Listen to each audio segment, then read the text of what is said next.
ডেলিবাজাৰ merchant অ্যাসোসিয়েশনেৰ তৰফৰ পৰা যে আমাৰ প্ৰক্ৰিয়া আমাৰ কমিটিৰ প্ৰক্ৰিয়া হৈছে যে প্ৰতি 3 বছৰত আমাৰ নিৰ্বাচনী মাধ্যমত আমাৰ কমিটি তৈৰি কৰিব লাগে। সেই হিচাপে আজিৰ ডেটত আজি নিৰ্বাচন আমাৰ হৈ আছে। ইয়াৰ ভিতৰত আমাৰ 21 জন প্ৰাৰ্থী আমাৰ অৱতীৰ্ণ হৈছে আৰু 21 জনৰ ভিতৰত 19 জন সিলেক্ট হ'ব। এই 19 জন যি প্ৰাৰ্থী জয়ী হৈ পেলাই তাৰ পাছত আমাৰ সেক্ৰেটাৰি প্ৰেসিডেন্ট ট্ৰেজাৰাৰ নিৰ্বাচিত কৰিব। আমাৰ ডেলিবাজাৰ মাৰ্চেন্ট অ্যাসোসিয়েশন 1948 আমাৰ জন্ম হৈছিল।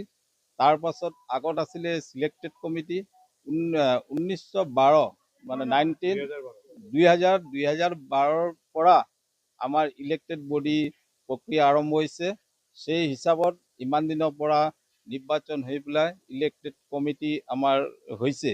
আজিৰ দিনা আমাৰ ডেলিভাৰ মাৰ্চেন্ট অ্যাসোসিয়েশনত লালচাঁদ সুভাষিয়াৰ নেতৃত্ব ইলেকশন টিম আহি পেলাই খুব ভালভাৱে নিয়ম পদ্ধতিৰে নিৰ্বাচন আৰম্ভ কৰিছে, চলি আছে আৰু এতিয়ালৈকে 85 কি 90% আমাৰ ভোট প্ৰক্ৰিয়া ৰাইজে আমাৰ বজাৰত যে মেম্বাৰসকলে ভোটদান কৰিছে আৰু ভোটো খুব নিয়ম নীতিৰে হৈছে। মই সকল ভোটাৰক আমি অনুৰোধ কৰিম যে আমাৰ নিৰ্বাচন বিষয়া আৰু 4টা বজাত আমাৰ ভোট আমাৰ প্ৰস্তুতি শেষ কৰিব আৰু ইয়াৰ পাছত আমাৰ ৰিজাল্ট ঘোষণা কৰিব।